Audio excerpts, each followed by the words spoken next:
Okay, room tags. Room tags are very useful for annotating our drawing. They give information about our interior and exterior spaces, and this information can be used for creating a room-wise project schedule. We can put information based on the room. Let's say we can treat the room just like any other thing, like any other element, and some of the things that we actually might need to track are the occupancy of the room, the departments of that room, what finishes on the walls and on the floors and ceilings are gonna be used, and yeah, informations of this kind can be actually be collected under room tag command. So let me show you how this works. Let's go to the ribbon, to the architecture tab, and we have the room and area panel over here. You see the first one. The shortcut is RM. So you can either type it in, or you can click on that. Look at the animation. It is giving you the picture of how things work under this command. I'm gonna click on the room, and you see everything has changed, and I am actually now on the command mode. And you see where when I am getting close to an enclosed area, don't consider doors as open things. So doors are like walls in this case. So I have the room over here.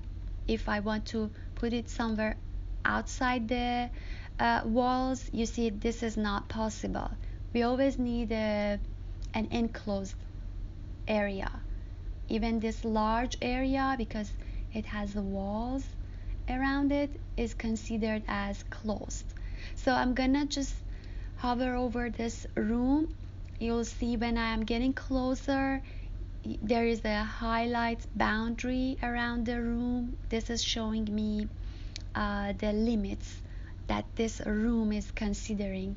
So I'm gonna click anywhere I want.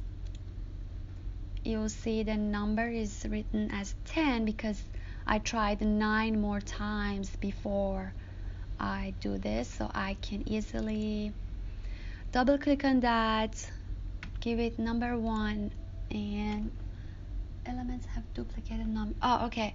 I have another room 1 somewhere in my schedule sheet, probably, that I have to go and change. So the error, the warning is telling me this. I'm just ignoring it. I'll fix that later, and I can change it to office. So office 1. I'm gonna click on the tag. You will see the tag properties over here. So there are some things you can manipulate over here. First thing is the leader line. If I put a check in the box, it gives me the chance of having a leader, so I can take the tag outside.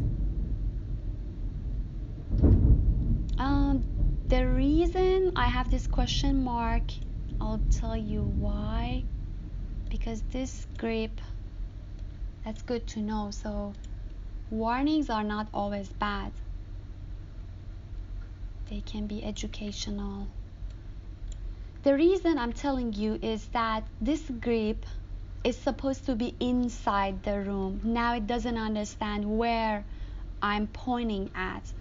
So I'm just take it back to the room, and I have to get this blue grip. Oh, this is a little annoying. Just to let you know, we have this option, the leader, and anytime you want to locate this tag outside the room, remember to keep the grip inside it. Otherwise, the tag will not realize where you're pointing at. So I'll put this in the center, and I will just uncheck this leader, which is unnecessary right now, and I select it, and I'm gonna show you something else in the edit type on your property window. So let's say I want to add the area of the room, square feet, and you can actually have the volume. You might think why the volume is of interest. That can be useful for people who are designing the HVAC systems, because they have to know what is the total volume of the air in that place, but we don't need it in this case.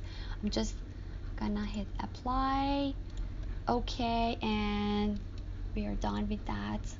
So this is my first tag. I want you to finish the room tags all around this building and put, okay, let me put one more in the restroom area.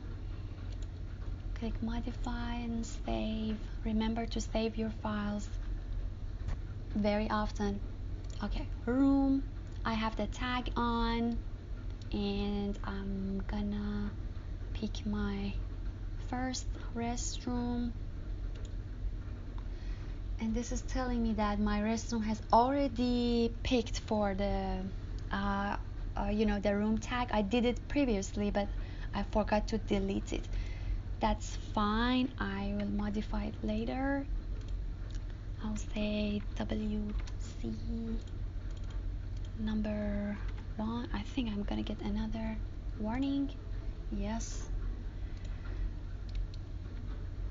redundant room. Okay, so remember, don't duplicate.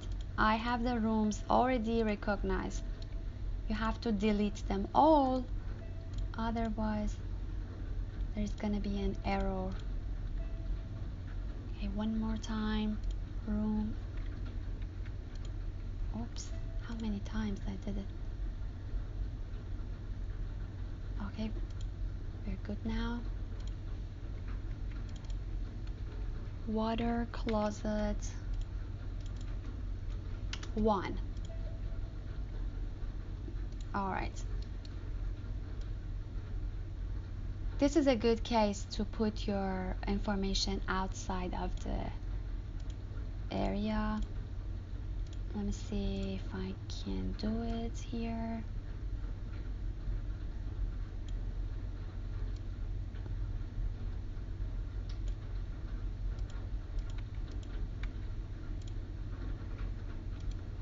Leader.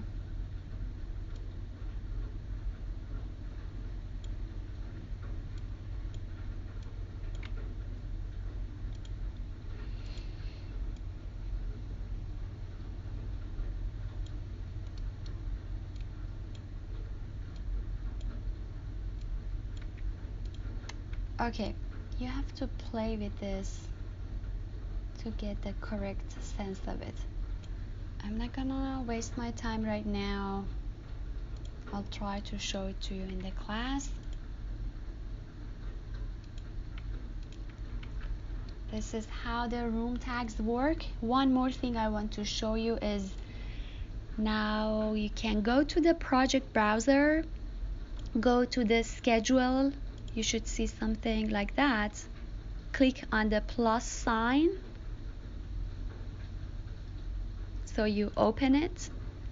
You will see you might have the door, room, and window schedules. If you don't, you can right click on the schedule and you can add view. So if I add that, here is the list of the things you might have, and here is the pre-designed sheet for our schedule. We have this because we use a template. So in the template, some of the things are already prepared for us. I'm just gonna cancel this and let me go and show you the room schedule. There we go. We have the room numbers, Yeah, I duplicated these things a couple of times, so don't do like that. Start it over. If you do, just go delete them. It's just like Excel. I'm deleting this one too.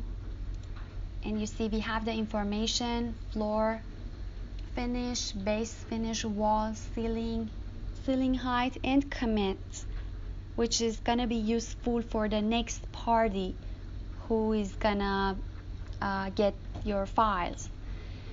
Similar to this sheet, we have the door schedules. I believe I had 14 doors, and these are the information related to the doors which you need to fill in later, and windows, which seems correct to me. We have the dimensions, the type, manufacturer, model, material, and so forth. So get yourself familiar with the tags, and when you have too many windows open, don't panic. Just go to your view, go to the tile, see how many things you opened. This is where I want to be right now. I deleted the WC1. I think I deleted room number 1 too. So one more time, room, and that's it.